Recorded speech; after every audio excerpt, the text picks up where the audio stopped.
পেঁপে ভাজি করার জন্য আমি আস্তে একটা পেঁপে নিছি বড় চায়।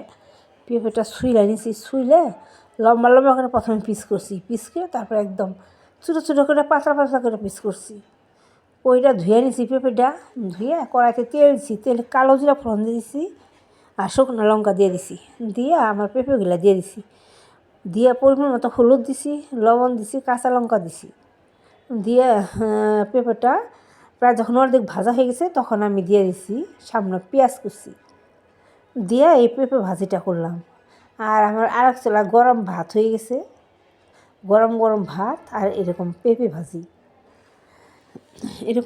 ভাজি করে গরম ভাত অথবা রুটির সাথে খেতেও কিন্তু ভালো লাগে, রুটির সাথেও খেতে ভালো লাগে, গরম ভাতের সাথেও খেতে ভালো লাগে। একদম গরম গরম ধোয়াটা ভাত আর এরকম পেঁপে ভাজি করে গরম গরম ভাতের সাথে একবার খেয়ে দেখবেন খুব ভালো লাগবে। আমার এই গরম ভাত আর পেঁপে ভাজির রেসিপিটা যদি ভালো লেগে থাকে তাহলে পেজটি সাবস্ক্রাইব করে আমার ভিডিওতে একটা লাইক করবেন। আর এরকম কাঁচা পেঁপে ছোটো ছোটো পিস করে রেখে একদম কালো জিরা দিয়ে ভাজি করে খেয়ে দেখবেন, কালো জিরা পেঁয়াজ রসুন না কিন্তু, খালি শুধু কালো জিরা পেঁয়াজ দিয়ে ভাজি করে খেয়ে দেখবেন ভালো লাগবে খেতে।